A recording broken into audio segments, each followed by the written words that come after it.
이게 방문해 주셔서 감사합니다. 실리콘밸리 한인의 회장 박승남입니다. 저희 실리콘밸리는 그 하이텍 그 중심지로서 많은 한국 기업도 와 있고 엔지니어링 이쪽에 그 하이텍 그 고급 인력이 많이 있습니다. 한국의 그 경제 발전이 굉장히 많이 되고 있고 앞으로도 이 미국과의 그 연결은 그 계속되어진다고 봅니다. 그래서 여기에 보면은 그 미국에서 그 사업을 하실 때 한국의 기업들이 미국에 오면서 이렇게 지원을 해주고 있는 기관이 있습니다. 코트라라든가 KIC 이런 기관이 있는데 민간 차원에서도 이런 그 연관이 이루어져 가지고 그 경제 발전에 이게 서로 도움이 되면은 이렇게 좋다고 보고 있습니다. 그래서 앞으로 국회 차원에서 어떤 이런 정책적으로 그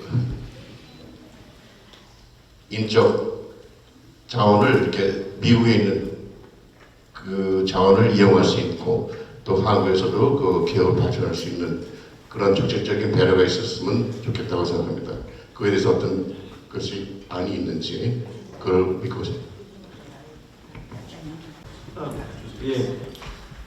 이 자리를 빌어서 먼저 이제 이번에 오신 의원님들 중에 그래도 제가 샌프란시스코와의 인연은 제일 오래된 사람인 것 같아요. 83년도 그러니까 38년 전에 제가 여기 처음 왔습니다. 그때 이 돌아가신 저희 아버님을 모시고 여기를 왔었는데 그때 정말 샌프란시스코 전 서울에서만 살던 촌놈이 해외에 처음 나온 건데 샌프란시스코 와보고 아 세상에 이렇게 좋은 데도 있구나 하는 생각을 했었는데 지금은 이 우리 한국도 정말 너무 발전을 해가지고 선진국 수준에 올라섰고 이제는 좀 어디 가도 부러울 게 없는 수준에 오른 것을 보고 이 좀 자부심을 느낄 때가 많습니다. 또 여기 계신 그 김한일 대표님, 그 부모님 돌아가신 김진덕 회장님과 그 사모님 두 분이 또 제가 미국에 있을 때 여러 가지로 많이 도와주시고 염려해 주신 그 은혜를 지금도 잊지 않고 있습니다. 지금 샌프란시스코 이 북가주 쪽 방문한 게 한 지난 40년 동안 한 8번쯤 되는 것 같은데요. 교포 사회도 굉장히 많이 발전한 것을 느낄 수 있었습니다. 이번에 그 기린비 세워진 것을 보면서도 다시 한번 느꼈고 또 어제 실리콘밸리를 갔을 때도 이 젊은 인재들이 스타트업을 차려놓고 정말 유망한 사업을 하는 것을 보면서 20-30년 전에는 실리콘밸리가 그 번창하는 것이 남의 일이라고만 생각했는데 이제는 우리도 그 밝은 미래의 일부를 우리 몫으로 가져갈 수 있겠구나 하는 생각을 했습니다.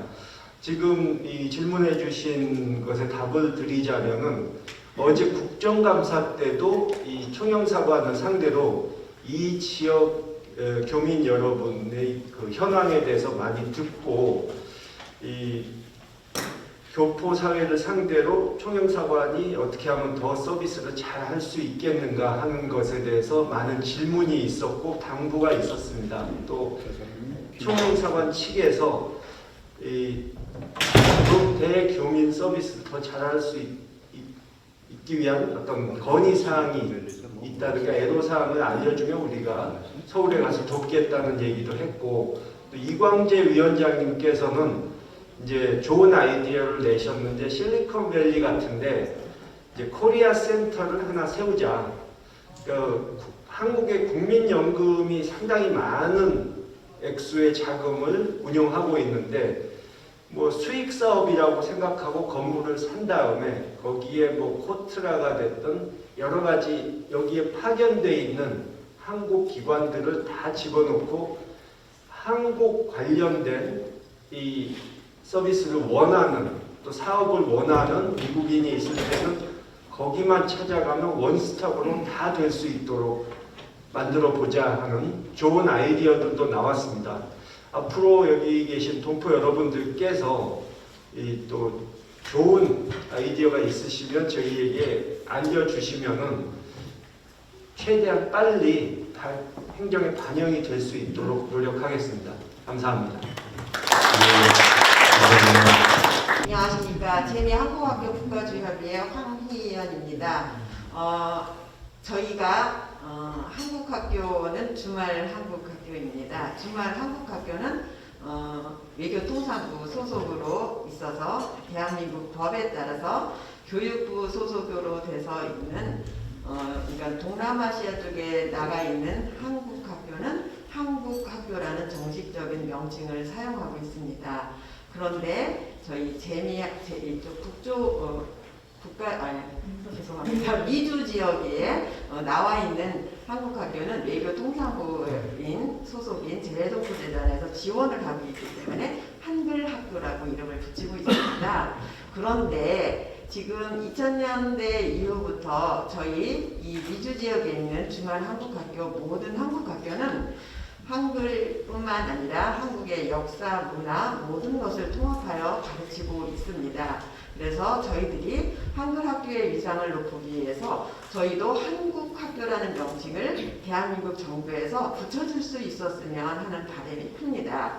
요번에 그 한국에서 트로트 가수로 데뷔를 한 마리아라는 젊은 친구가 있어요. 이 친구가 한국의 역사와 문화를 유튜브를 두고 배웠다고 해요. 그러면서 세바시에 나와서 하는 얘기가 아까 방문하셨던 그 귀향 영화를 보고 한국의 역사를 많이 알게 되었다고 합니다. 그래서 저희 한국학교의 모든 선생님들은 그런 역사 문화를 가르치고 있는데 아직까지도 저희들을 한글학교로 불러주는 거에 대해서 이번에 방문하신 외교통상부 소속인 국회의원님들께서 저희의 명칭을 한국학교로 바꿔주시면 어떻겠는가 하는 질문을 드립니다. 감사합니다.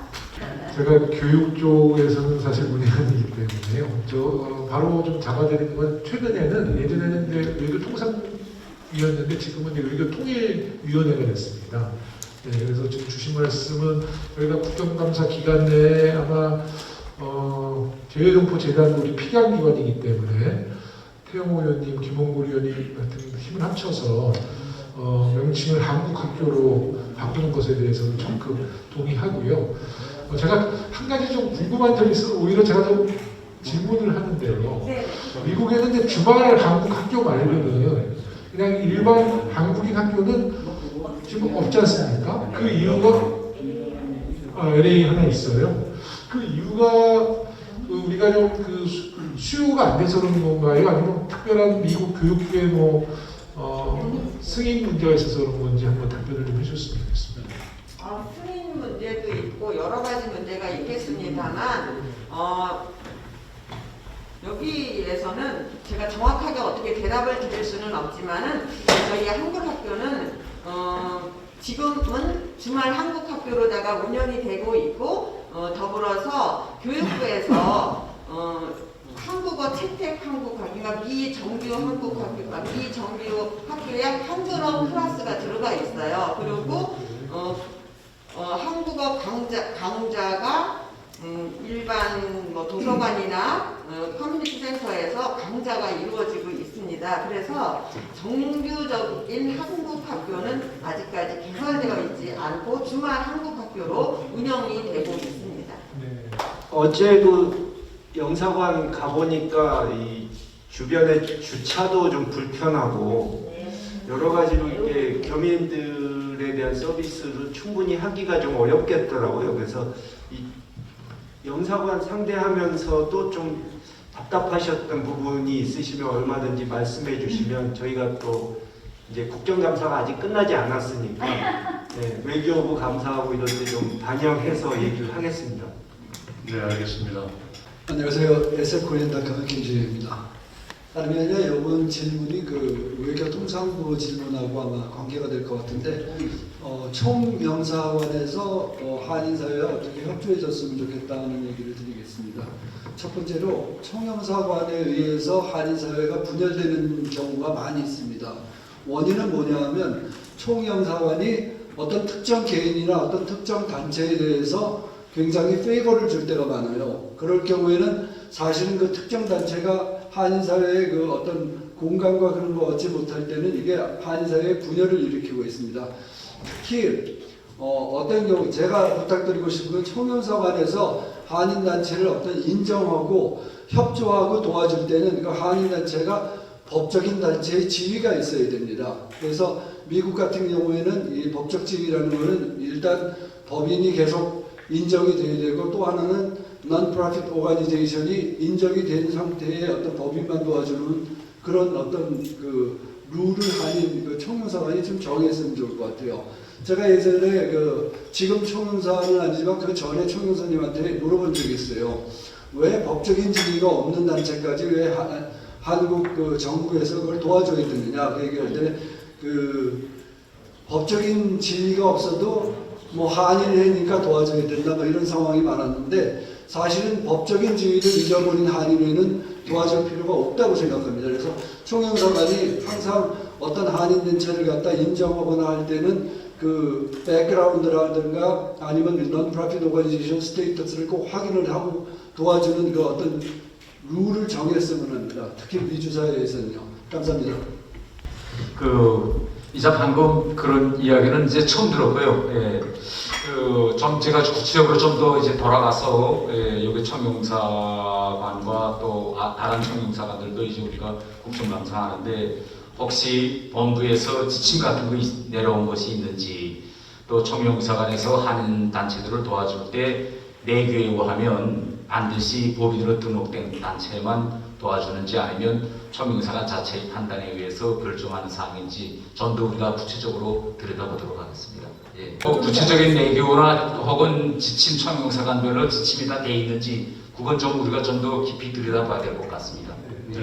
이 어제도 유사한 문제에 대한 지적이 좀 있었습니다. 감사에서 앞으로 좀 이 총영사관이나 재외동포 재단에서 여기에 있는 한인 단체들을 상대할 때 어떤 확실한 기준을 가지고 좀 업무를 수행할 수 있도록 그 점은 잘 지적을 하도록 하겠습니다. 안녕하세요. 샌프란시스코 한인회장 곽정입니다. 저희가 부탁드리고 싶은 거는 저희가 그 재외 동포로서 한국에 저희 그 의견을 많이 하기 위해서는 저희가 재외 동포 그 투표권이 있어야 되거든요. 투표권이 두 가지요. 하나는 우리가 그 연세가 이중 국적을 해야 되잖아요. 영주권 말고. 이중 국적은 나이가 65세 이상이니까 too old. 너무 어른이신 분인데 그 한국에서 너무 이렇게 연세되신 분만 해가지고 하지 말고 아까 이 셀컴플에서 말씀하셨지만은 연세를 낮춰가지고 한 38세 정도 하면은 많이 가서 한국에 유능한 분들이 가서 기여도 할 수 있고 저를 그렇게 해요. 그러니까 그 나이를 좀 낮췄으면 좋겠고요. 또 하나는 저희가 작년에 센수스 10년마다 센수스를 해요 미국에서. 근데 굉장히 저희가 많이 열심히 해가지고 센수스가 확 올렸어요. 그건 뭐냐 하면은 우리가 한국 분들이 투표를 잘 안 하세요. 그러니까 그거 투표를 안 하면은 그분들이 죽은 사람이나 마찬가지로 정부에서 미국 정부에서도 무시하거든요. 근데 다른 외부인들을 보면은 아시아인들 보면 굉장히 그 투표를 넣거든요. 그래서 그거를 많이 경각심을 일으켜서 그래야지 우리가 기금도 많이 받는다. 우리가 세금 내는데 다 뺏어야 되잖아요. 그래서 그거를 강조를 하고 또 하나는 재외동포 우리가 그렇게 하기 위해서는 또 투표를 또 한국에도 반영하기 위해서는 투표소가 너무 멀어요. 그러니까 한 2만 명이 한 번씩 있으면 되는데 어떤 분들은 뭐 저희 샌프란시스코만 해도 집결해서 좀 괜찮습니다. 다른 외부 같은 경우는 너무 멀어가지고 그분들이 생활고에 바쁜데 비행기 타고 가서 못 하거든요. 하루 종일 뭐 7, 8시간 가서 못 하거든요. 그러니까 그거를 뭐 전자투표를 하든지 이런 거서 좀 신속하게 할 수 있는 그게 참 중요하다고 생각합니다. 감사합니다. 투표권 문제, 그러니까 더 많은 분들이 투표하실 수 있도록 해야 된다 하는 얘기는 사실 저희가 오기 전에 서울서도 얘기를 들었고, 지금 대통령 선거가 얼마 남질 않아가지고 시간상 좀 촉박하긴 한데 여야 합의가 되면은 될 수도 있다고 저는 들었습니다. 근데 그 문제는 계속해서 저희가 노력을 할 것이고요.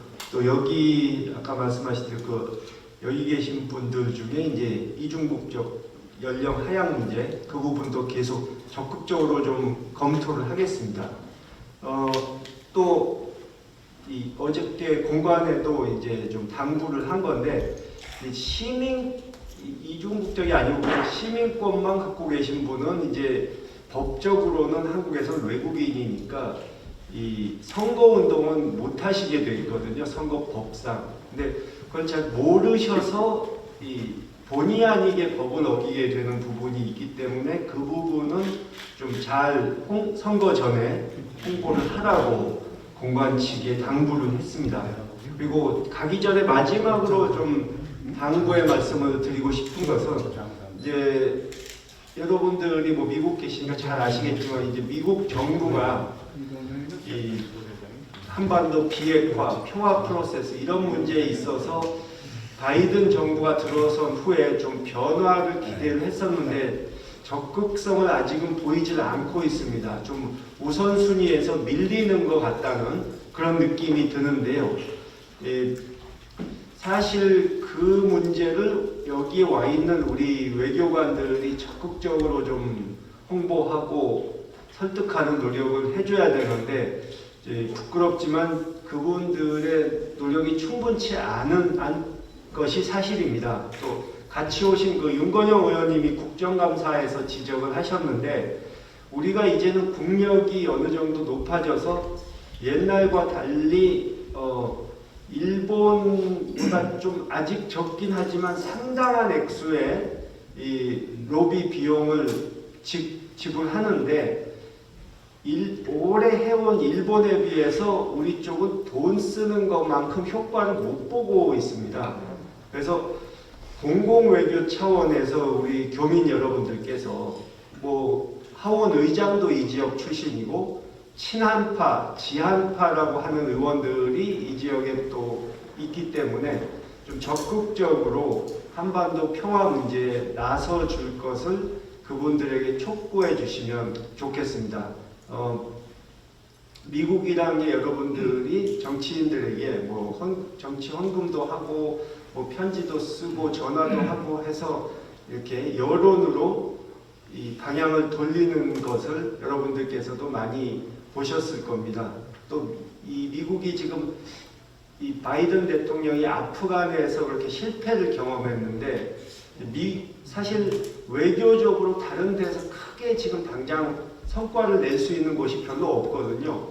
근데 한반도 문제는 우리 한국 정부에서 나서서 적극적으로 할 테니까 미국이 일단 지켜봐라. 좀 움직일 수 있는 운신의 폭을 넓혀주고 써먹을 수 있는 카드를 달라. 이런 것이기 때문에 바이든 정부로서는 한국 정부가 잘해주면 크게 노력하지 않고 크게 부담 안 갖고도 성과를 얻을 수 있는 좋은 기회가 될 수 있는 겁니다. 그렇기 때문에 동포 여러분들께서도 좀 적극적으로 도움을 주시면 감사하겠습니다.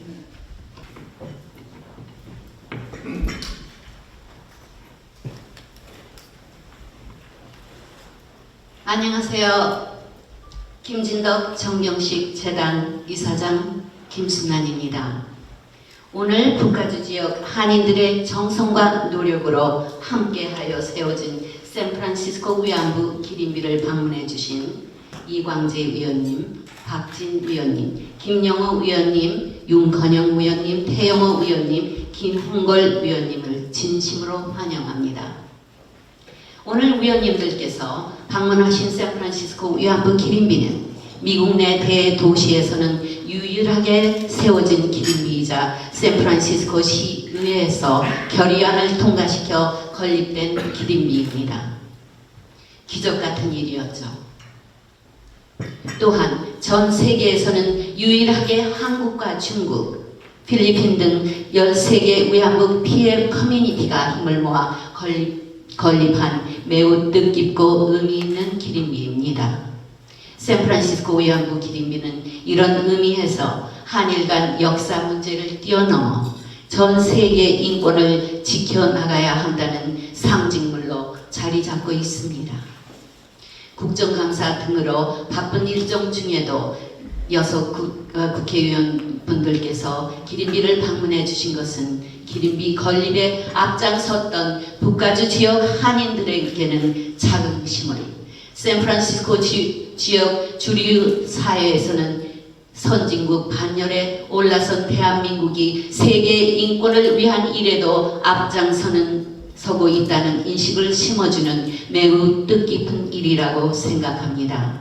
다시 한번 샌프란시스코 위안부 기린비를 방문해 주신 모든 위원님들께 깊은 감사를 드립니다. 감사합니다. 우리 김한일 박사님은 참 이렇게 스판테니어스 이런 서프라이즈를 많이 주시네요. 저는 질문이 아니라 저희 기린비가 세워지기까지의 많은 그런 환신들이 이 주류사회 저희 샌프란시스코 한인회 한민족들과 또 다른 민족들이 함께해서 이게 세워질 때까지는 그들의 정말 발바닥에 정말 그 물집이 날 정도로 뛰고 하신 분들이 많이 있고 또 그것을 리드를 해주신 우리 정경식 김진덕 재단에서 했기 때문에 이게 화석을 했거든요. 그런데 그 후에 아무도 기린비가 세워졌는데 저희가 아는 몇 분 외에는 아무도 거기에 오시질 않아요. 한국 정부에서.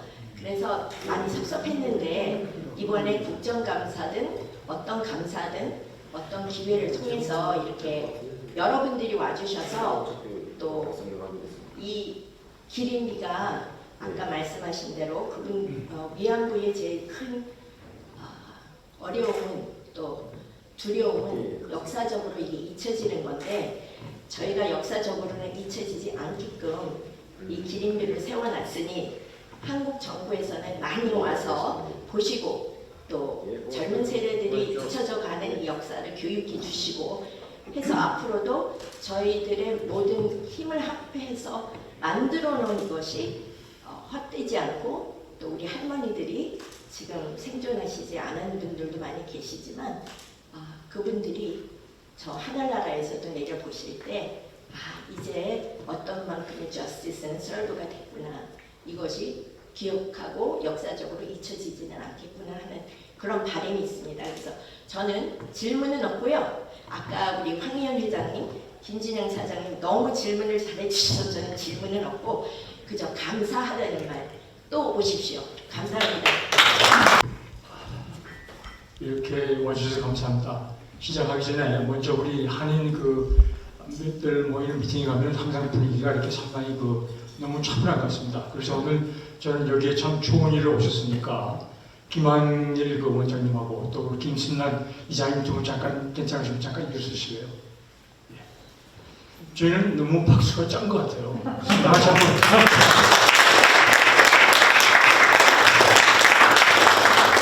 그렇게 자기의 그런 비즈니스를 하면서 소위 수백만 불이 넘는 돈을 본인이 그렇게 컨트리뷰션 하면서까지 이렇게 한인 사회를 위해서 또 혹은 그런 분들을 위해서 이렇게 희생하셨다는 것은 우리 한인들이 좀 따라야 될 일 같고, 또 한 가지 우리가 해야 될 일은 그 사람들만 하게 놔두지 말고 또 모든 일이 오면 그분들만 모든 그런 코스트 비용을 쓰게 하지 말고 우리도 조금씩은 호주머니를 틀어서 동참해야 되지 않느냐. 근데 미국이 발전하는 가장 큰 정신은 도네이션이거든요. 짧게 이야기하면 주이시가 미국에서 가장 각광받는 이유는 인구가 2%밖에 안 되지만 50% 이상을 주이시가 도네이션 하는 거 다 알고 계시죠? 예. 자, 오셨으니까 조금 분위기를 바꿔서 제가 국회의원님들한테 질문 하나 던지겠습니다. 아까 우리 김홍걸 의원님께서 낸시 펠로시 얘기하셨는데 혹시 낸시 펠로시가 지금 나이가 얼마 되는지 알고 계십니까? 70, 80 넘는 거다. 맞았습니다라고 대답하고 싶은데 틀렸습니다. 낸시 펠로시는 지금 현재 81세죠. 낸시 펠로시가 정계에 진출한 게 46살 때 아이들을 내려놓고 나갔는데, 그러면 어떻게 해서 낸시 펠로시가 지난 40년 동안 샌프란시스코에서 살아남을 수 있었느냐? 샌프란시스코는 사실 미국에서 가장 리버럴한 도시죠. 그러니까 낸시 펠로시가 도널드 트럼프 앞에서 국회 연두교수에서 그 연두교수를 찢을 수 있을 만큼 할 수 있는 이유는 샌프란시스코 사람들이 하나같이 낸시 펠로시 지지율이 70%에서 80% 나가니까. 근데 사실은 이 베이 건너편에 오클랜드에 유명한 하우니움이 있습니다. 바버럴리라고. 모르시니까 제가 그냥 잠깐 말씀드릴게요. 또 잠도 별로 없는 것 같으니까. 바버럴리가 흑인인데요. 조지 부시가 이락 전쟁을 선언했을 때 미 국회 하원에서 유일하게 그 전쟁 참전을 반대한 여자입니다. 근데 그분이 바로 바버럴리가 말한 게 맞았다는 게 얘기 나왔죠. 그리고 아까 우리 말씀하셨지만은 바이든 정부의 아프가니스탄 정책에 대해서 말씀하시는데, 바이든 정부에서 아프가니스탄에 3 트릴리언을 썼습니다. 그런데 30만 명의 정병을 만든다고 했는데 일주일 만에 다 도망가고 없어요.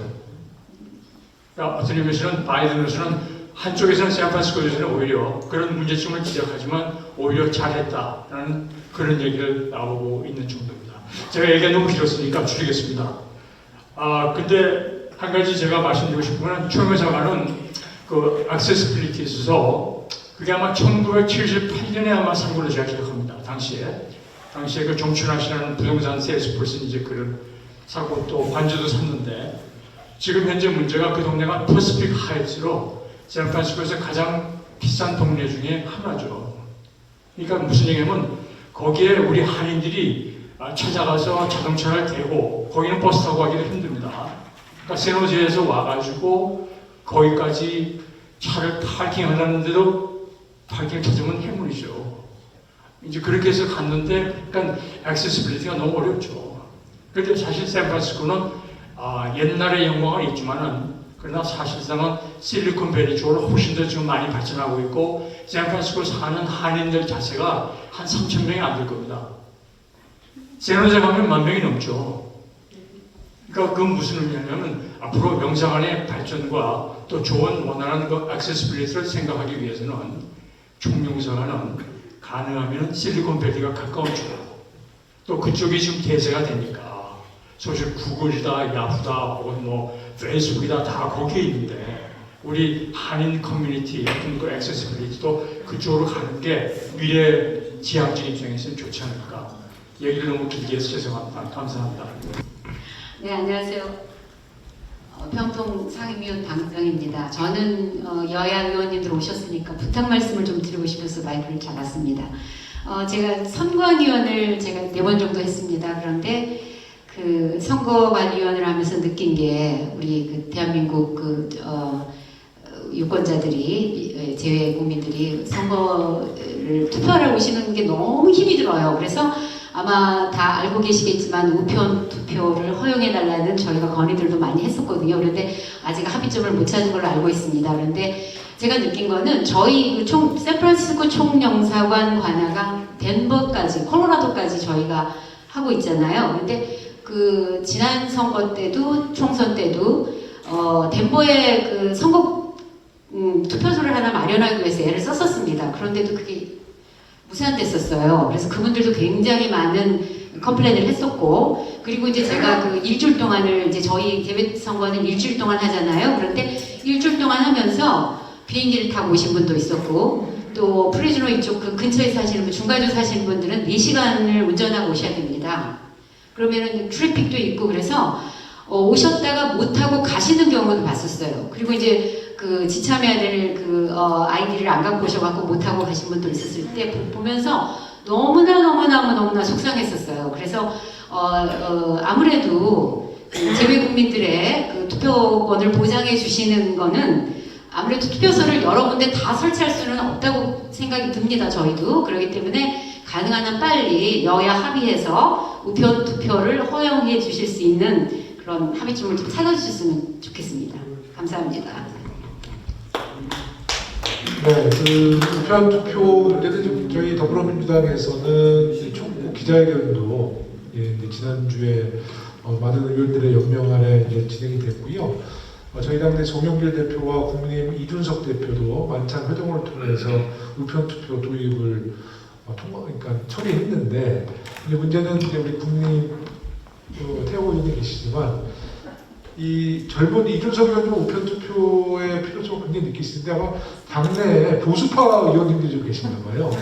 그래서 그게 조금 조심스러운 말씀이지만 국민의힘 측에서 이제 미국에 대한 우리 교민들의 우편 투표는 안심을 하는데 제 판단은 이제 아마 중국을 좀 염두에 두시는 것 같아요. 그러니까 중국의 우편 투표는 신뢰할 수 없다라는 이 야당 의원님들의 좀 우려가 있어서 실제로 회동 속에서는 합의를 했습니다만은 국민의힘의 일부 보수파 의원님들께서 굉장히 걱정과 우려 때문에 이게 지금 잘 처리가 안 되고 있다는 말씀 사실인 거죠? 네.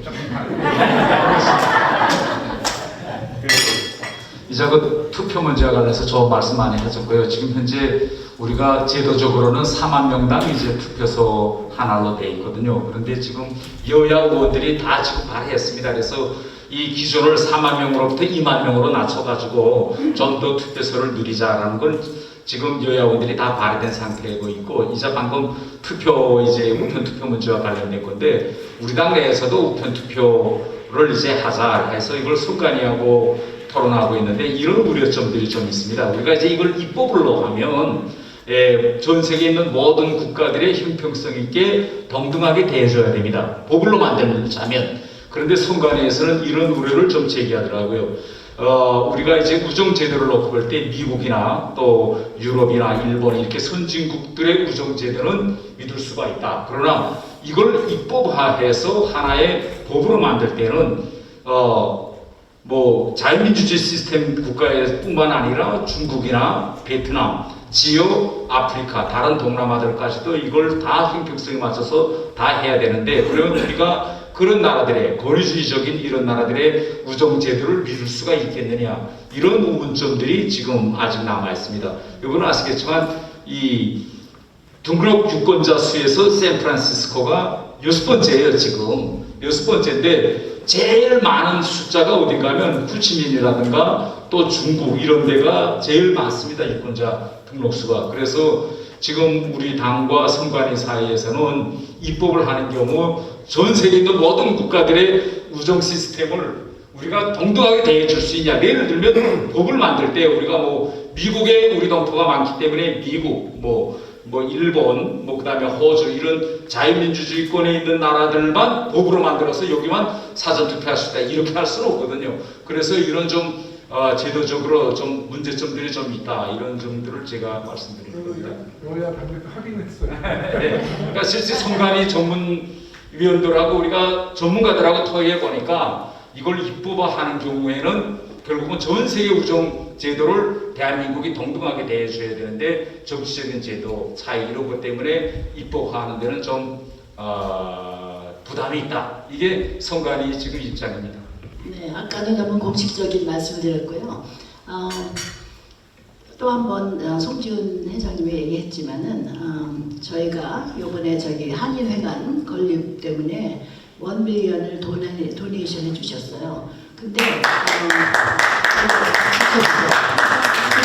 아까 말씀드렸지만은 그게 베이직이 없지는 할 수가 없잖아요. 그래서 1 빌리언을 하고 그 다음에 이제 한국에 저희가 이제 의뢰를 했으면 제외 동포전을 했는데 처음에는 리젝트 당했어요. 근데 저희가 1 빌리언을 한 게 그게 이제 제일 좋은 힘이었고, 또 하나는 저희는 지금 여기 1세대를 했지만 저희 2세대한테 전역사를 가르치는 게 중요하잖아요. 근데 아까 이제 원샷 얘기하셨잖아요. 큰 데서 그거 참 좋은 의견이 있어요. 근데 샌프란시스코로 말할 것 같으면은 여기가 정명원 장병환이 스티븐 저격해가지고 저희가 그거를 시작을 해서 3.1운동이 하고 여기서 됐기 때문에 임시정부하고 해서 우리나라를 사실 세우게 된 그런 베이직 역사적으로 이거를 샌프란시스코는 미국 전체에서도 제일 중요할 뿐만 아니라 전 세계적으로 저희는 그 레가시 건물이에요. 그래서 그 동네가 히스토리컬 에리어입니다. 그래가지고 저희가 2층도 못 짓고 뭐 익스펜드도 못하고 참 그래요. 그럼에도 불구하고 거기는 박물관처럼 우리가 이제 컬처 그거를 해서 거기는 레가시로 그래서 그거의 역사성의 중요성을 우리가 후손한테 가르치자 그런 거를 다시 강조를 해서 김성건 이사님께 다시 해서 50만을 준 예가 없다. 근데 그거를 핵에 설득을 해주셨습니다. 그래서 다시 한번 대한민국 정부에도 감사드리고 또 하나는 1밀리언이 베이직이 없었으면 그것도 안 되죠. 그리고 저희 동포에서도 지금 뭐 한 7만 불 정도 하고 계속 저기를 하고 있습니다. 그래서 저희가 잘해서 거기는 레가시 건물로 해놓고 그다음에 아까 실리콘밸리나 이제 원샷을 해서 이렇게 전부 모든 그 기관들이 거기만 가면 할 수 있게 그렇게 해놓는 게 참 좋은 의견이십니다. 그래서 다시 한번 방문 감사드리고 또 우리 정유 김진호 형객사단 다시 한번 감사드립니다. 죄송합니다. 재밌게. 이스트베이 한인의 이진희 부회장입니다. 먼저 이런 자리를 마련해 주신 김진덕 정경식 재단에 감사 말씀드리고 또 바쁜 일정에서도 이렇게 또 함께 참여하셔서 간담회를 가져주신 국회의원 여러분께 감사드립니다. 제가 어릴 때 한국에서 방송을 통해서 듣는 옛날 음악들이 팝송이었습니다. 근데 이제는 김홍걸 의원님 말씀대로 국력이 증강돼서 오히려 지금 방송에서 한국 음악들을 그냥 평상시에도 듣고 있습니다. 그런 걸 볼 때 너무나 정말 자랑스럽고 정말 너무 옛날 같지 않아서 행복하고 나라에 대한 긍지를 가질 수 있습니다. 근데 문제는 일본 사람들하고 비교하는 것이 아니라 곳곳에 일본 사람들은 그 자매결혼을 시에 다 맺고 있어요. 근데 생각보다 그렇게 국력이 증가됐는데도 불구하고 그 정부에서는 예산이 얼마 돼 있는지 모르지만 우리 한인사회, 한인 동포들을 위해서 얼마큼 책정이 돼 있는지 모르지만 너무나 미비한 것을 느낄 수 있습니다.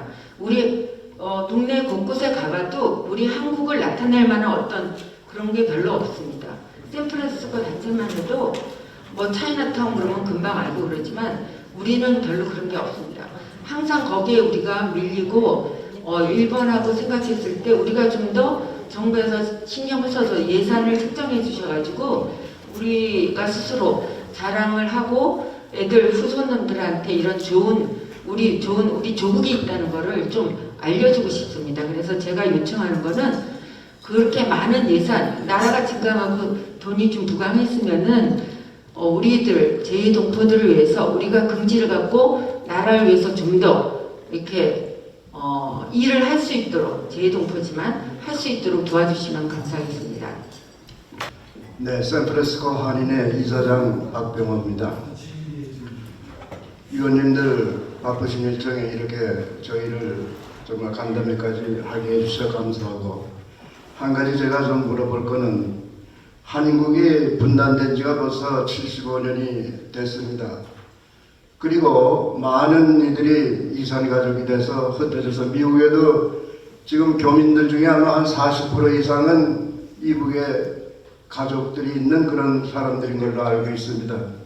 저도 8살 때 이제 이북에서 이남으로 걸어서 제가 이쪽 이남으로 왔습니다. 그래서 태어난 곳에 대한 여러 가지 애틋한 마음도 있고 가보고 싶은 마음도 있고 그런데 현재까지 우리 한국이 통일이 되지 못한 것이 서로 감정에 대한 그런 것도 있지만 지도자들의 역할이 상당히 컸다고 보는데 이번에 한 3년에 걸쳐서 문재인 대통령께서 종전선언을 해야 되겠다 해가지고 이제 세계 만방에 그거를 구하고 또 유엔에서도 연설하고 그랬는데 이 종전선언이 왜 안 되는 겁니까? 국회에 여당이 180석을 가지고 있다고 그렇게 들었는데 종전선언도 국회에서 의결을 해야지 되는 거 아닙니까? 근데 이준석 한나라당 국민의힘 대표는 거기에 대해서는 종전선언을 할 필요는 없다 아마 그렇게 생각을 하고 있는 것 같은데 거기에 대해서 우리는 속히 종전선언이 돼서 뭐 이북 이남이 자유롭게 서로 왔다 갔다 하면서 생활할 수 있는 그런 게 좋을 것 같아요. 미국의 여기 학생들도 우리 한국 학생들 여럿이 뭐 어린애들 물으면 이북을 전혀 모릅니다. 그래서 그게 우리들의 그 가치관도 앞으로 어떻게 될지, 이 세대의 뭐 우리나라가 정말 계속 그렇게 될지는 정말 우리도 기약하기 어려운데, 거기에 대해서 국회에서 뭐 결의를 한다든지 뭐 그런 거는 필요가 없는 겁니까? 필요하죠. 네. 그러면 하여튼 거기에 대해서 좀 관심을 가지고 좀 적극 대처해 주시면 감사하겠습니다. 고맙습니다. 하여튼 끝까지 남으셔서 이렇게 함께 해주신 우리 김원골 국회의원님과 태영호 의원님 그리고 김영호 의원님 세 분께 감사의 박수 좀 부탁드립니다.